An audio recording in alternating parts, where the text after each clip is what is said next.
Inosente ako. Bakit ba ako hindi dinidiin niyo ni Carol? Inosente nga ako! Inosente ako!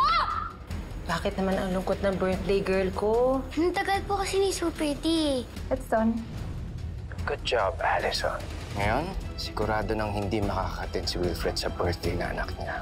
This is the first time Daddy broke his promise. Ano ba naman to si Wilfred? Hindi pa rin sumasagot ng telepono. Hindi ba niya iniisip na may mga taong naghihintay sa kanya? Sir, Ano ba naman yan? Birthday na birthday ng anak niya tapos tutulugan niya? Kahit na kaibigan ko si Wilfred, he makes promises. For some reason, madalas di naman niya natutupad.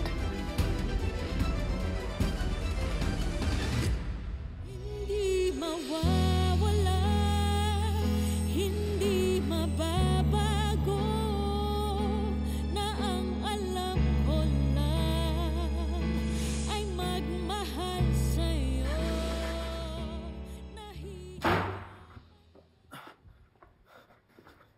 Dad, Amber, you're here. how could you do that to Leah? Pinaghintay mo yung bata on her birthday. Amber, hindi ko sinasadya. Honestly, I don't know what happened. One moment, I was preparing to leave for Leah's birthday, and the next... I don't know how I fell asleep. Asleep? How brilliant.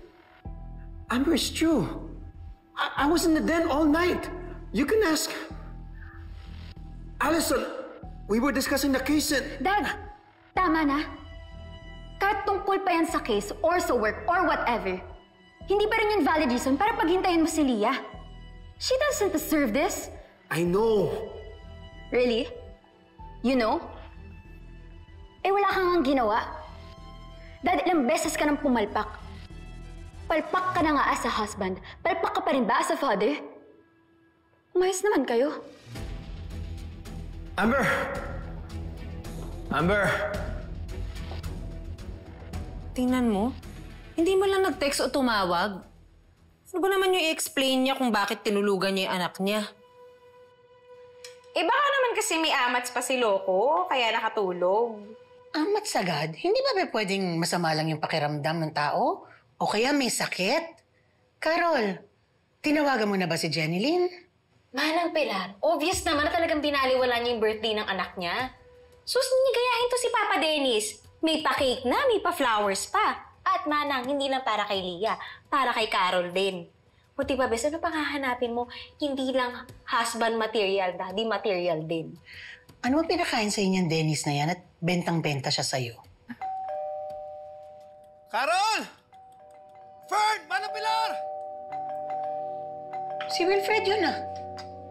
Teka ko, Manang, ako na. Carol! Fern! Fern!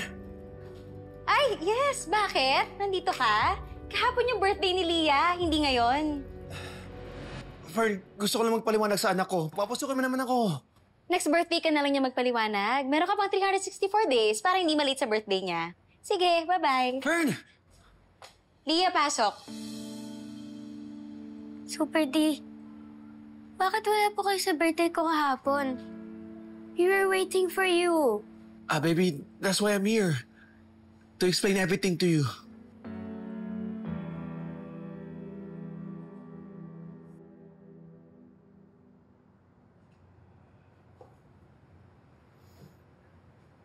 Wala namang pampatulog to, diba? Good job, Allison. Dahil sa ginawa mo kahapon, hindi nakapunta si Wilfred sa birthday ni Leah. Disappointed ang mag-ina. Well, congrats to you. Wala pa rin silang kamalay-malay ngayon na tayong dalawang kumikilos para magkagulo sila. Thanks to you. Oo naman. And I know how much I owe you and it's just right na I return you the favor. Nag-file na complaint ang kaanak ng biktima. Tiyahin niya ang na-hit and run. Upon checking sa CCTV at sa plate number ng sasakyan, nakarehistro ito under your name, Miss Allison de la Cruz. Sir, Sasakyan ko nga po ito pero hindi po ako nag-drive nung gabing yun. Malamang yung nagnakaw ng sasakyan niyang nakabangga sa biktima.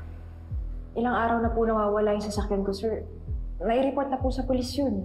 Nasaan kayo nung gabing maganap ang krimen? Mga bandang alas 10. Magkasama kami sa birthday party ng isang common friend namin. Makakapagpatunay ba nito? Meron. Mga pictures. Maaari niyong tanungin yung mga tao dyan. You tampered with those photos to corroborate with your statement. Nakausap mo rin yung mga kaibigan mo para sakyan yung alibi. And you followed my advice na iwan sa malayo ang kotse mo. Well, I was young, foolish, and drunk that night. Di ko na makakalaing mababangga ko yung babaeng yun eh. Takot lang ako kaya tinakasan ko siya. At salamat. Dahil sa akin, hindi ka nakulong. Oo naman. Kaya malaki talaga yung pasasalamat ko sa'yo, Dennis. Kung hindi dahil sa tulong mo, pati na rin sa financial help that you've given me, hindi ako makakapagtapos sa abogasya. Sabi ko naman sa iyo darating ang time, makakabayad ka rin. And it's happening now. Mahusay ang naging trabaho mo simula nung ginawa kang abogado ni Wilfred.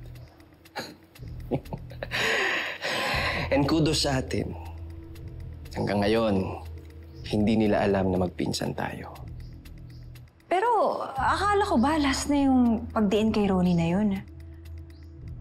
What's with the scheme? Bakit kailangan patulugin si Wilfred?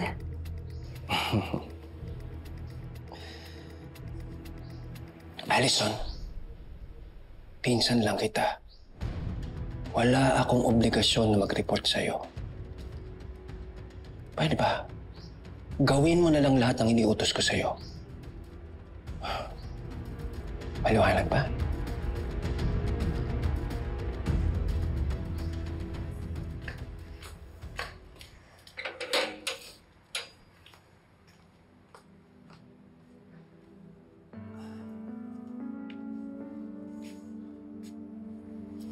Anak, honestly, hindi ko maintindihan kung ano nangyari.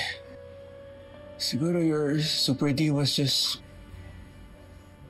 really tired yesterday. I promise, anak, I was already dressed up to go to your birthday. I even brought your cake and your favorite ube ice cream. I promise I was already leaving the house and siguro napagod lang talaga ako. And your Super D felt sick. And all I could do was sleep. Sana po nag-text po kayo kaya tumawag. Para hindi na po sana ako nag-alala. Pati na rin po si Nainay. Naghintay po kami, Super D. Tama ka. Dapat nga ginawa ko yun.